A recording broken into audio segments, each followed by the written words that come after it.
I'm David Cronberg with Cornfed Suspension out of Branson. I am going to be doing a lift install, 2-inch front, 1-inch rear kit on this 2018 limited 4Runner.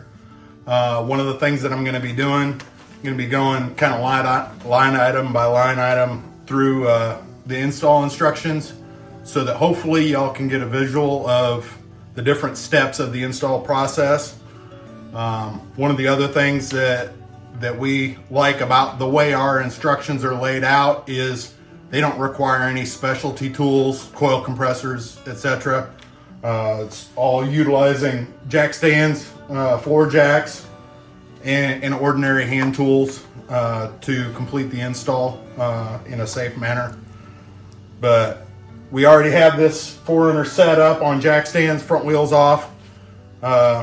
That's obviously a key part, having good sturdy jack stands to have the whole weight of the truck up off. But we're gonna get started here and walk through the installation process. All right, so step 3 on the instructions, we removed the skid plate out of the way here, and then we marked these alignment cams in their stock orientation. Used a Sharpie to mark on the alignment cam and onto the frame so that we're going to take this loose as one of the steps, and then when we're completed with the install, we want to take it back and line that back up for a temporary alignment until you get the truck into an alignment shop to get your updated alignment with the lift install. All right, so step 4, the next part of this disassembly, we're going to be taking this bolt and the back lower ball joint mounting bolts that hold the lower ball joint to the spindle. We're going to be taking those loose and turning it free. So it's going to be a 19 millimeter or a 3/4 and breaking those loose, and we'll take them all the way out. All right, so the next step, step 5, we're going to be taking these alignment cam bolts, take them loose, and just that's going to allow this lower control arm to droop out of the way as we do some other part of the installation here momentarily. So we're going to take these loose and then we'll continue on to the next step. All right, so continuing on, our next step 6 and 7, we're going to be putting a floor jack up under the lower control arm and bringing the jack pressure up under the lower control arm. In this case, you can see we have a second floor jack, which is ideal, under the opposite side so that it has some of the weight of the truck sitting on it as well. But we have pressure up under here, and then in step 7, we're gonna come up to the top and we're gonna take the upper center shaft of the shock loose from the top of the strut. All right, so step 7, we're gonna be taking the upper part, the upper nut at the center of the shock. We're going to be taking that loose. Since we already have the spring pressure off of the strut because of the lower control arm being sitting on the jack, we're able to take this loose and take this nut all the way up off of the top of here. All right, so step 8, we're going to be slowly lowering the pressure off of spring pressure off of that strut. As you can see, the strut has drooped down partially, but it hasn't fully extended. And then at this point, we're able to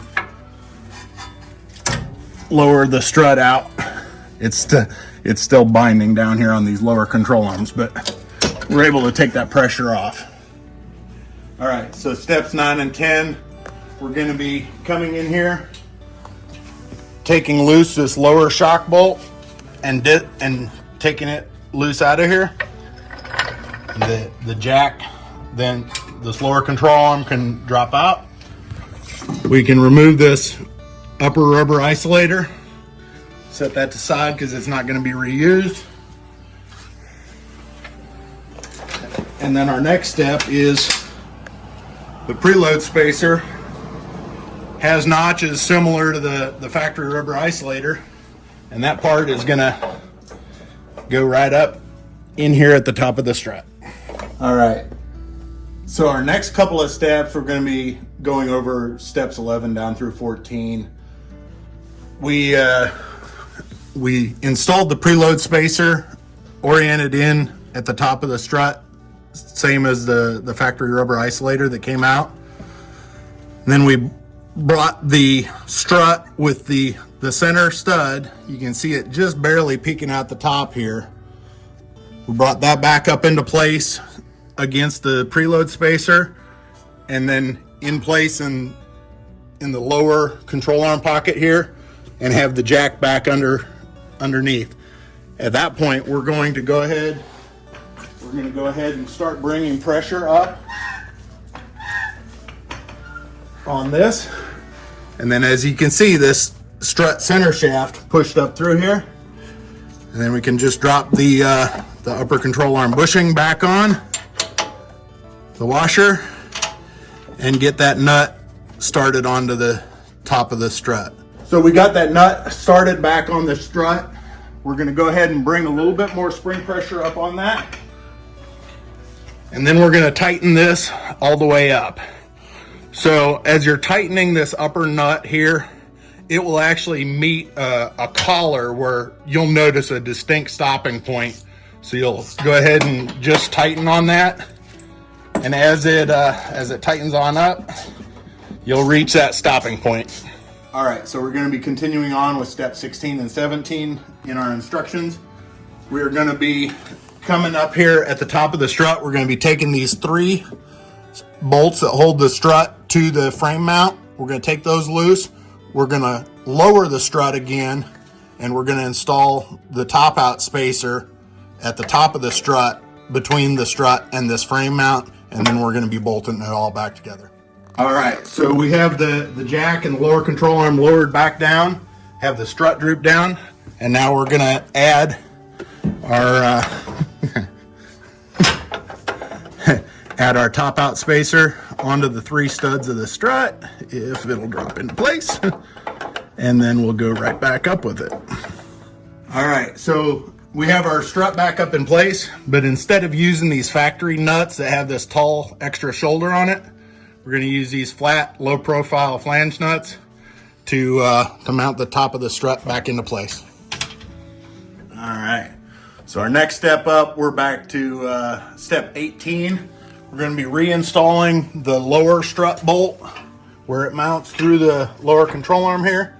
And of course, it'll probably be difficult because we're trying to do it on camera, but that'll just go right back through the lower control arm and then tighten and secure it. All right, so our next step in the process, we're going to be putting this, I believe it's step 19, putting these lower control arm ball joint bolts back into the steering knuckle. Put a little bit of blue Loctite on these, and then we're going to be reinstalling those and torquing those back down to spec. All right, so one last quick step here before we wrap up this side. I'm going to take this alignment cam back to our factory mark and tighten them back up.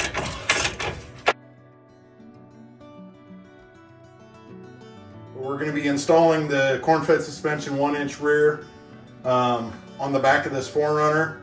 Already have it sitting on jack stands on both frame rails, and have the floor jack in underneath the axle right now, and remove the wheels. And then we're going to be going into the few quick steps to do this rear install. Generally, this is a pretty quick install, especially compared to the front. So this should be a quick 15-20 minute install for you, and we'll walk through those steps to help guide you through that process. All right, so one of the first steps that we're going to do here, while the jack is still under the axle, we're going to get up under here. We're going to take the bolt out of the lower part of the rear shock and pull that free from the axle and just let it hang. All right, so the next step, we're going to lower the axle. Whoa. Hopefully not quite that quick.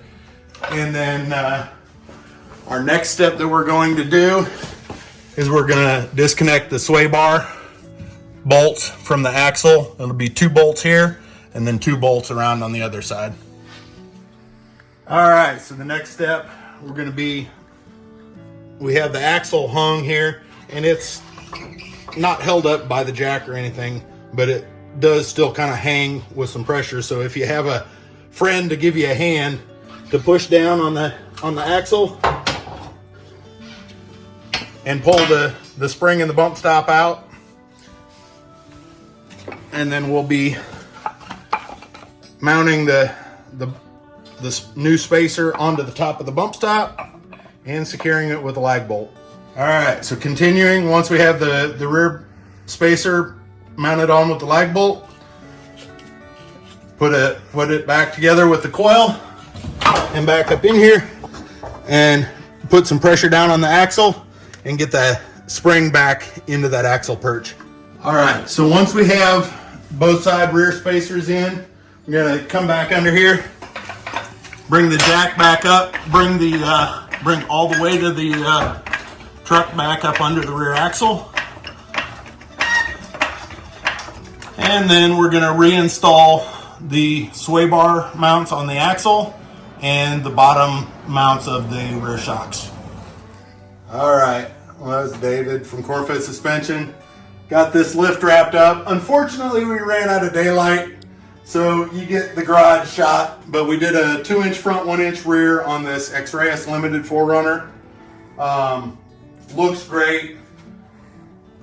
These stock size tires, but on a slightly wider TRD fake rim, but they look good. Really happy with the way this turned out, and glad that we were able to put this video together to help customers and others that are looking to learn what this install looks like. Hopefully help you do the install yourself, maybe the next time. So thanks and have a great day.